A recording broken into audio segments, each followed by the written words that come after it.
that they can hold it up to us? The penguin version of Josephus, anyone have that? That's a different, that's Eusebius. I'm talking about Josephus. Anyone have Josephus with them? No. Anyway, it's a famous icon. The 7-branch candelabra. How many have seen that on the Arch of Titus that the Roman troops are carrying in the victory celebration? Well, you should look at that. In any case, that candelabra is the key of the victory celebration, a huge thing, and it was outside the temple. Romans take it to Rome for their booty. It's a gold candelabra that Queen Helen gave to the temple, and that's in both Josephus and in the Talmudic literature, that Queen Helen gave this to the temple after her conversion to Judaism in this period. Now remember, we have Agabus converting to Christianity in this period, and I'm not sure where we have a difference here at this moment, but we'll talk further about that. Interestingly, everyone mentions the splendid monuments. The monuments are the funeral monuments of her family outside Jerusalem. There is a rock-cut tomb which had great pyramids on top of it, and it's still there today in Jerusalem. The pyramids have gone, but Josephus mentions it, Eusebius mentions it. He says it's there in his own time, you see. It's still there in 300 AD. The monuments are still there, of Queen Helen's family tomb in Jerusalem. And I thought she had a hat on there saying Adiabini, but it turns out her hat says Abercrombie. But in any case, it's got the same ending. In any case, this tomb, my friend is waiting to get in this room. I want to try to get a good place to stop here. This tomb is noted by all sources, including Eusebius, Josephus, the Talmud, and just about everyone else. It's an extremely important tomb. It's called the Tomb of the Kings.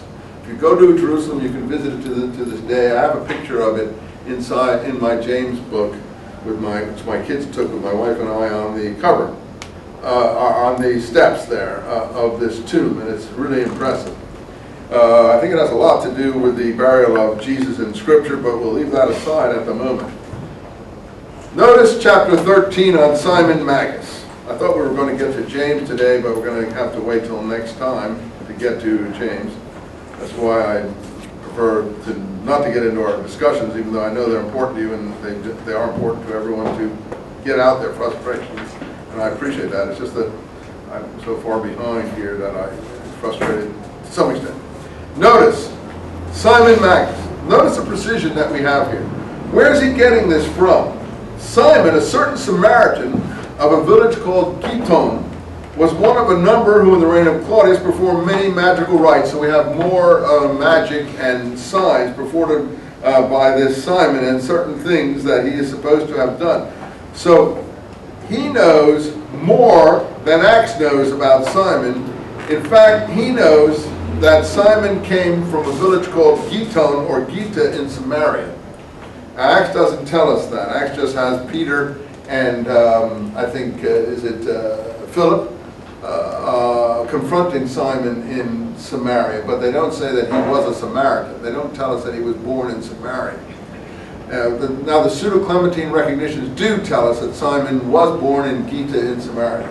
So there's more precision. I assume he's getting it from documents like the pseudo-Clementine recognitions. There are other early church fathers who know that Simon is a Samaritan, and he does come from a town called Gita in Samaria. We'll come back to that. But notice, he has a girlfriend called Helen. We've just talked about Queen Helen of Adiabene and the fact that she was interested in Judaism and Jewish causes. And suddenly in the very next chapter, we have Simon with a girlfriend called Helen, who they say was a prostitute that he took out of the brothels of Tyre. I doubt that very much. This is from Irenaeus, one of the most extreme of the early church fathers. And Irenaeus probably also has the material about Simon being a Samaritan. So that is something I want to pick up next time. That's really interesting, who these people are. In my work, I suggest that one of the reasons Helen has the suspected adulterous passage from the book of Leviticus inscribed in gold leaf on the temple wall, and that's in Josephus and in the Talmud, that she had a plaque put up on the temple containing the suspected adulteress. which means she had an inordinate interest in the false accusations of adultery, and that she would have it put up in gold leaf on the temple wall, makes me think that all these things are connected, and that this Helen may originally have been someone who was involved in a Rasputin-like situation, the way Rasputin was involved with the Roman imperial, with the Russian imperial family, that she in her earlier days may have been involved with Simon Magus. So I think that's going to be really interesting. Sorry to leave you off at that pace. My friend is trying to get in here, and we've got to clear out.